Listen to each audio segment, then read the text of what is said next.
Rebel star Krishnamraju గారు. ఈ పేరు వినగానే ధైర్యం, తిరుగుబాటు, గంభీరమైన నటన గుర్తుకు వస్తాయి. ఆయన కళ్ళెర్రజేస్తే ఎంతటి విలనైనా గడగడలాడాల్సిందే. అయితే ఆయన సినీ ప్రయాణం మాత్రం అంత సులభంగా ప్రారంభం కాలేదు. పశ్చిమ గోదావరి జిల్లాలోని మొగల్తూరుకు చెందిన కృష్ణంరాజు గారు మంచి స్థితిమంతుల కుటుంబంలో జన్మించారు. చిన్నప్పటి నుంచి సినిమాలంటే అమితమైన ఆసక్తి, ఇష్టం.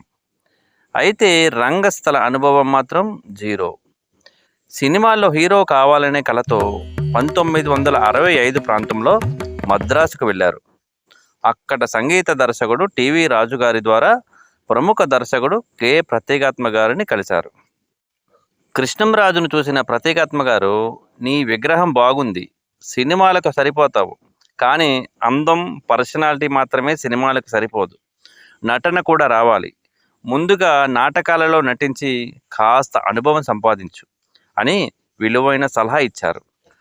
ఆ మాటను సవాలుగా తీసుకున్న కృష్ణంరాజు గారు మద్రాసులోనే ఉండి నాగమల్లి, పరివర్తన వంటి నాటకాలలో నటించి నటనలో కాస్త పట్టు సాధించారు. ఆ సమయంలో ఆయన తన పేరును రవికృష్ణగా కూడా మార్చుకున్నారు. తరువాత ఆదుర్తి సుబ్బారావు గారి తేనె మనసుల సినిమాలో అవకాశం కోసం వెళ్ళిన కొత్త నటీనటుల్లో కృష్ణంరాజు గారు కూడా ఉన్నారు. కానీ ఆ చిత్రానికి ఆయన ఎంపిక కాలేదు. అయినా నిరాశపడలేదు. ఆయన ప్రతిభను గుర్తించిన ప్రత్యేగాత్మ గారు 1966లో విడుదలైన చిలక గోరింక సినిమా ద్వారా కృష్ణంరాజును వెండి తెరకు హీరోగా పరిచయం చేశారు. ఈ చిత్రం నంది అవార్డు గెలుచుకున్నప్పటికీ వాణిజ్యపరంగా పెద్దగా విజయం సాధించలేదు. దాంతో కృష్ణంరాజుకు ఆశించిన గుర్తింపు వెంటనే రాలేదు. అలాంటి సమయంలో ప్రముఖ నిర్మాత, దర్శకులు డోండి గారు ఒక కీలకమైన సలహానిచ్చారు. హీరో పాత్రల కోసం మాత్రమే ఎదురు చూడకు, ఏ అవకాశం వచ్చినా వదులుకోకు, పాత్ర ఏదైనా నటించు, అదే నిన్ను నిలబెడుతుంది. నువ్వంటూ ఒకడివి ఉన్నావు అని తెలిస్తేనే దర్శక నిర్మాతలు నిన్ను వెతుక్కుంటూ వస్తారు. ఆ సలహాను పాటిస్తూ 1968 సెప్టెంబర్ 6న విడుదలైన నేనంటే నేనే సినిమాలో విలన్ పాత్రను అంగీకరించారు. ఈ చిత్రంలో కృష్ణ గారు హీరోగా నటించారు.